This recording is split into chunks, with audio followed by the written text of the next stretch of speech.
नमस्कार, मैं अंजना और आप देख रहे हैं पद्मावत मीडिया। न रिश्वत लेंगे न रिश्वत देंगे।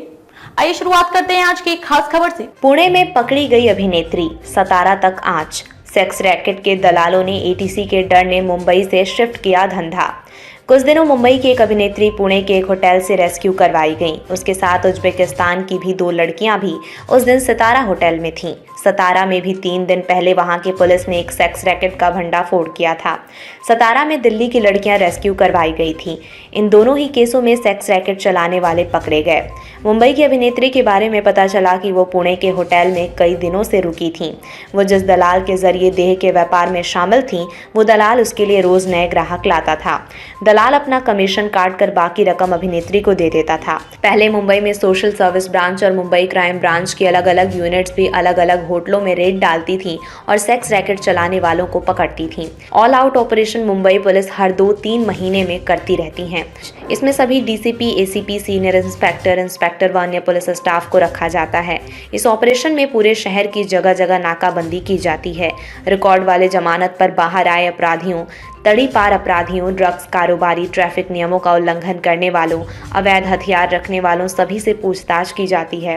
काफ़ी लोगों पर कार्यवाही होती है, लेकिन इस ऑल आउट ऑपरेशन में एक महत्वपूर्ण कार्यवाही और भी होती है और वो होती है विभिन्न होटलों और लॉजेज की चेकिंग। इस बहाने यदि किसी होटल या लॉज में सेक्स रैकेट चल रहा है तो उसका भंडाफोड़ हो जाता है। उसमें फिर होटल लॉजेज वालों पर भी कार्यवाही होती है। एटीसी अब नियमित होटल लॉज में जाती है। मुंबई पुलिस के एक अधिकारी के अनुसार मुंबई में सेक्स रैकेट को कंट्रोल करने में एटीसी का बहुत असर पड़ा है। इस अधिकारी का कहना है कि पहले एंटी टेरर सेल यानी एटीसी सिर्फ 5 सितारा या इसी तरह के बड़े बड़े होटलों में जाती थी। होटल के रिसेप्शनिस्ट से उन विदेशियों के पासपोर्ट की डिटेल मांगती थी जो होटल में रुके हैं और फिर इन विदेशियों की बैकग्राउंड और उनके मुंबई में टिके रहने तक उन पर नज़र रखती थी। लेकिन अब एटीसी के लोग नियमित रूप से छोटे छोटे होटलों और लॉजेज में भी जाते हैं जिसके नाम कमरा बुक हुआ है। उनका आधार कार्ड, पैन कार्ड की डिटेल मांगते हैं और यदि बिना इनके कोई कमरे में रुका है तो समझ जाते हैं कि कमरे में सेक्स रैकेट चल रहा है। इसके बाद एटीसी के लोग होटल वालों पर एक्शन लेते हैं। कई बार उनका लाइसेंस भी रद्द कर देते हैं। जहां पैसा वहां ही एक्शन।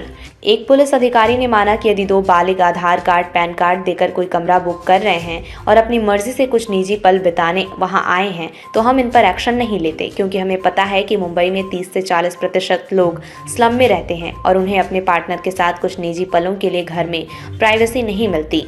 ऐसा ही फ्लैट वालों का भी है। मुंबई में ज़्यादातर लोगों के 1 या 2 बेडरूम हॉल फ्लैट हैं, जहां बालिग हो चुके बच्चों को अपनी या अपने फ्रेंड्स को बुलाने में झिझक होती है तो वो किसी होटल या लॉज में पहुंच जाते हैं। इस अधिकारी के अनुसार हम एक्शन तभी लेते हैं जब हमें पता चलता है कि रुपए लेकर कोई यहाँ या वहाँ सेक्स रैकेट चला रहा है।